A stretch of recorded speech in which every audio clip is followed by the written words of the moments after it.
On the last episode, we said we'd talk about earnest money a little bit. So I want to dig into earnest money because a lot of people talk about the definition of earnest money, which is money that you're putting down as the buyer right after you get into contract in order to have the sellers take the house off the market and hold the house for you until you close. Okay. Now, in this state, all we do is earnest money. There's a few other states out there that do things like option periods, and you have to pay for that too. We don't do any of that here, so don't get confused. All right. Earnest money, the thing is... And here being Washington State. Here being Washington State. That's very true. Yeah. The thing about earnest money, though, is if you get out of the contract as the buyer for a reason that is allowable in the contract, you get your earnest money back. Awesome. Yay. If you leave the contract because of a reason that's not in the contract, you run the risk of losing that earnest money. Why would I do that, Darcy? Yeah, I know. Okay, so reasons. I'm leading the witness. Yeah. I'm leading the witness. I want to give you some actual real life examples of how people have lost their earnest money, things that I've seen or either, well, no, not all my clients, but things that I've seen in the market before. So one person that I know, she had a bad dream 2 days before closing. And the bad dream included something about her family dying in the house or something along those lines. So they backed out. Oh, dang. Yeah. They backed out of the deal and they lost their earnest money. Okay. Wow. That's like the Sixth Sense kind of thing. Yeah, it really is. Would it have happened or not? I don't know. But they lost it. It won't now because they didn't buy the house. Right. Exactly. Problem solved.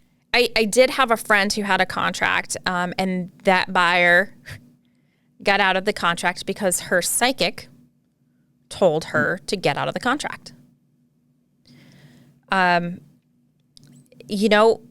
We all judged that, but the rest of the story was last time her psychic told her not to buy a house, and she didn't. The house caught on fire the week after it would have closed.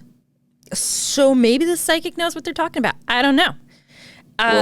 But so those are reasons if you are in the contract and don't specifically write in like bad dreams or psychic, which nobody would, you run a serious risk of losing your earnest money.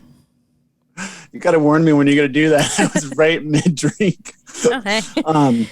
I don't think I've ever seen that written into a contract, no, Darcy. I haven't either. I've never written it into a contract either. Now, if I have a bad dream. Yeah. Okay. Yeah, but it's a great example. Now, reasons why you would get your earnest money back are things like the inspection period. If you decide to leave the contract in Washington State. Can I time out really quick? Yeah. Like another more like run-of-the-mill illustration would be like I've had somebody that got transferred jobs-wise. Lost their job. So just to kind of bring it into a different context, I had somebody that was here, and then all of a sudden they said, Keith, I just got transferred to this other place. What am I supposed to do with this? They still technically qualified for the loan. They still were under contract. They just couldn't do it because they're relocating. In that case, the seller was not so nice. They could have been gracious and let them out of the contract given the situation, but technically they didn't have to. Right. So, but yeah. So anyway, continue. Yeah, so those you were saying. Great examples of ways that you could lose your money, earnest money. Okay, let's give some examples of ways that you can get your earnest money back. Now remember, it has to be something that's in the contract already that allows you to get that earnest money back. So if you have an inspection period in Washington State, if you leave the contract for any reason during the inspection period, even if it's a bad dream, you can get your earnest money back. Now, I'm sure, Keith, you've seen somebody lose their job before. Yeah, a handful of times, especially during COVID. Yeah. That was not fun. It was not fun. And if you lose your job and you still have what we call a finance contingency in the contract, then you can get your earnest money back because of that. But you got to be careful there. Because if you don't have that finance contingency in there, then you would run the risk of losing your earnest money. So you have to be really, really smart about how you write the contract. And that's when you need to have an agent that understands the financial situation, works well with the lender, and is able to guide you through exactly the right reasons why you would and you wouldn't get your earnest money back. So in full disclosure then, like there's been people in this most recent market that have gone out there, and what you're referring to, correct me if I'm wrong, Darcy, are contingencies, right? Yep. Contingencies in the purchase and sale. So there's been people out there that are waiving all of their contingencies. What recourse do they have? Yeah, so I have one right now. We got into contract yesterday. Super excited for them. They have to put down earnest money because that is one of the things that you have to do in order for it to be considered a contract here. And right now, earnest money is actually a large amount, but that's dependent upon the market.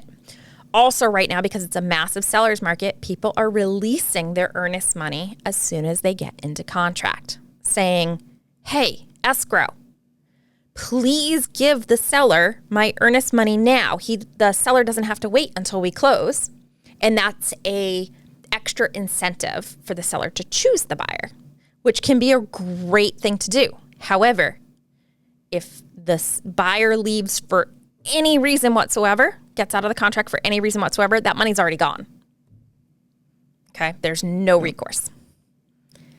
Now, can we take a breath here and just talk about this really quick? Yeah, let's do it. Because I'm sure there's people watching right now and saying, "Oh my gosh, no contingencies, releasing all my earnest money. That is crazy." Yeah. And terminology, words are important, right? Words are important. It's something that I think buyers right now in a buyer's mentality needs to come to understand how the market is working. And yes, though that sounds crazy, you may not be ready to buy your house right now and go to the market in a position that you can find yourself winning. So I want to talk to that because there's a lot of people out there coming to the market and they get really frustrated because, Darcy, you've seen them, we've talked about them, that they come into the market that's like just white hot and like, I'm going to have a title contingency, an inspection contingency, a Friday contingency. I made that one up. And all the contingencies I want in my offer. Right. So, yeah, people need to really analyze. I know you want to protect your money. You want to protect, be conservative, and everybody has a different threshold for risk. Right. And I respect that. But now look at it from the seller side. Right. If you are the seller and you have the option of less money, many ways that the buyer can get out of the contract, or more money and the buyer cannot get out of the contract without losing money, which one Let's call it same money. Same money. And buyer can't get out of the contract. Yeah. It don't need to be more. I just need to know that the buyer's going to be in it to win it. The terms of the contract in this market are super huge. It's not just the dollar value. It's the terms that are really, really big deal. Dollar value doesn't hurt, but are you going to pick somebody that has a whole bunch of outs in the contract or somebody who's stuck in the contract? Different people stuck in the contract. You know, it's funny because some people are very much like, oh, let's go with this one. We're guaranteed to get the money. And every now and then you have a client that says, you know what? These people are the underdogs. Let's give them a shot. And they choose the other deal. And I'm telling you, it always goes bad. I appreciate the underdog deal always goes bad? The underdog deal, it always goes bad. The seller's always like, what were we thinking? Yeah, note to seller. Mm-hmm. Don't do that. Yeah, don't do it. It's just funny how that has worked out in my experience there. But you know, when you're getting into the market, I know you want to protect yourself. And in certain markets, you can really do that as the buyer. This is a really hard one to do that with. So you need to have a very serious conversation with your agent about the realities of the market and listen to them. And you're always going to hear stories of, oh, well, I got this at this much under price. And yeah, the people that are telling you these amazing deals that they got are usually not in this market or this area. So you have to temper that a little bit. Yeah, real estate is local. So let's put a little more meat on the bone if we can. Yep. Darcy, typically, when is this earnest money coming out? Let's pretend I'm the buyer. I'm buyer Keith. Hi, my name's buyer Keith. Right. When do I have to write this check for this earnest money deposit? Well, there's a few different ways that you can do that. It doesn't have to be a check. It can be a wire. Oh. Okay, so if you got into contract yesterday. Okay.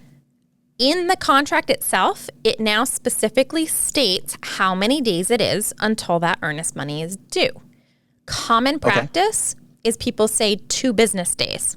So if you got into earnest money, if you got into contract yesterday, your earnest money would be due by close of business to escrow tomorrow. 2 business days. 2 business one today, days. So that doesn't include Saturday and Sunday or holidays. No weekends, no holidays.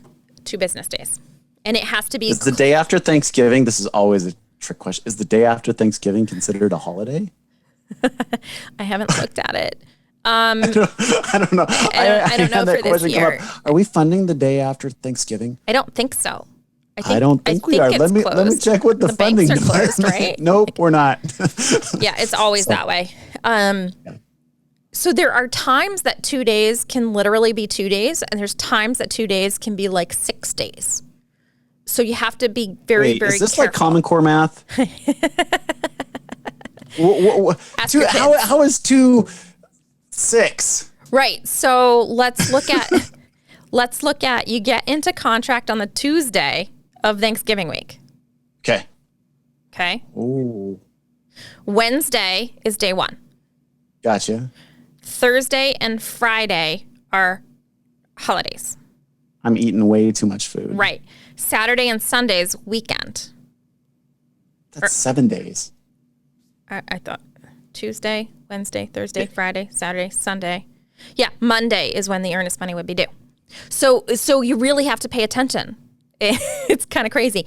And your agent should be able to help you. Oh, by the way, in our state, they're called brokers, not agents. We're all brokers. Just to confuse things further.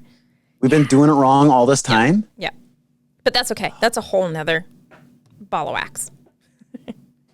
Okay, so that is... Broker Darcy. Yeah, right? That's going to be the running joke for this show. Joined by Broker Darcy Hardy. I'm not just a broker. I'm a managing broker. Ooh. MB. We'll get into all that another time. That's pretty cool. So 2 business days, you got to drop that money in the pot. Yeah. So let's talk about the ways that you can give that money. Okay. So number 1, the money is due to the escrow that you're working with defined by the contract. Okay. You can wire the money to escrow, and simple escrow gives the buyer the wire instructions. You want to be very careful with that because there's a lot of wire fraud right now. People trying to trick other people out of the money. So it's not the most secure way to go.